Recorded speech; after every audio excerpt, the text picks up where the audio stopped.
श्री शिवाय नमस्तेभ्यम दोस्तों। भगवान शिव जी आपकी हर मनोकामना पूरी करें, इसी कामना के साथ आज का वीडियो हम शुरू करते हैं। सबसे पहले तो आने वाली सबसे बड़ी निर्जला एकादशी की आप सभी को ढेर सारी शुभकामनाएं। आज इस वीडियो में विस्तार से बात करने वाले हैं मासिक धर्म यानी पीरियड में एकादशी का व्रत कैसे करें, पूजा कैसे करें, अगर पीरियड की अवस्था में हैं तो व्रत रखें या नहीं रखें। संपूर्ण जानकारी आपको देने वाली हूँ दोस्तों, तो वीडियो को पूरा ध्यान से अंत तक देखिएगा, सुनिएगा। वीडियो पसंद आ जाए तो वीडियो को छोटा सा एक लाइक कर दीजिएगा, साथ ही साथ अपने ही चैनल को जरूर से सब्सक्राइब कर दीजिएगा दोस्तों।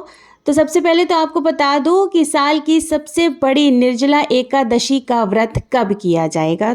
तो देखिए, हिंदू पंचांग के अनुसार निर्जला एकादशी की जो तिथि प्रारंभ हो रही है वो 6 जून को देर रात्रि 2:15 से प्रारंभ हो रही है, और वहीं निर्जला एकादशी का जो समापन हो रहा है वो 7 जून को सुबह 4:47 पर हो रहा है।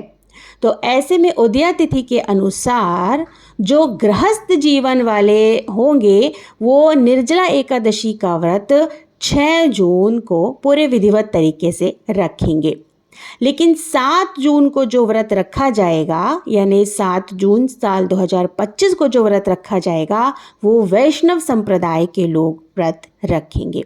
वैष्णव संप्रदाय के लोगों से तात्पर्य ये है कि जो बाबा बैरागी हैं, जिन्होंने पूरी तरह से संन्यास ले लिया है, जिनको गृहस्थ जीवन से कोई भी मतलब नहीं है, वो एकादशी का जो व्रत करेंगे वो 7 जून साल 2025 को करेंगे। जितने भी गृहस्थ जीवन वाले लोग हैं वो एकादशी का व्रत 6 जून साल 2025 को ही विधिवत तरीके से करेंगे। अब बात कर लेते हैं कि क्या पीरियड की अवस्था में, क्या मासिक धर्म की अवस्था में हम एकादशी का व्रत पूजा कर सकते हैं या नहीं कर सकते हैं।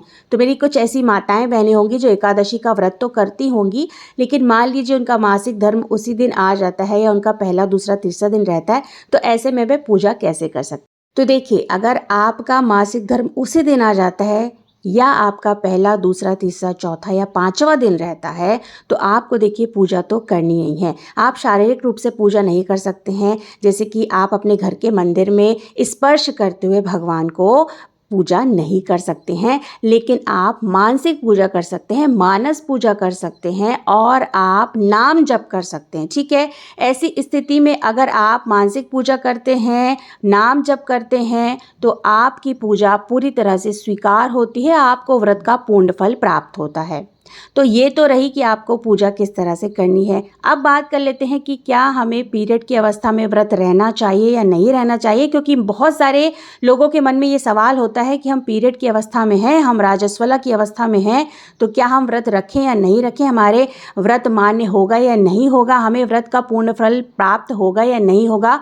तो यहाँ पर मैं एक बात स्पष्ट कर दूँ, महिलाएं अगर राजस्वला अवस्था में होती हैं और कोई व्रत पड़ जाता है, तो वो महिला अगर पूरी तरह से व्रत रख रही है, मानसिक पूजा कर रही है, मानस पूजा कर रही है, नाम जप कर रही है, तो इस अवस्था में भी यानी राजस्वला अवस्था में भी उसका जो व्रत होता है मान्य होता है, उस व्रत का पूर्ण फल प्राप्त होता है। तो आपको मन में ये विचार नहीं लाना है कि आप पीरियड की अवस्था में हैं तो आप व्रत छोड़ दें।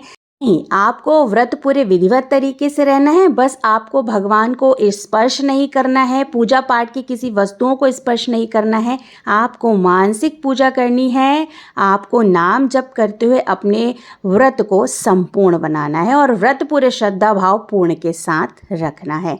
तो यहाँ पर मैंने पूरी तरह से स्पष्ट कर दिया है, आपको पीरियड की अवस्था में व्रत छोड़ना नहीं है, आपको पीरियड की अवस्था में मानस पूजा करनी है पूरे विधिवत तरीके से।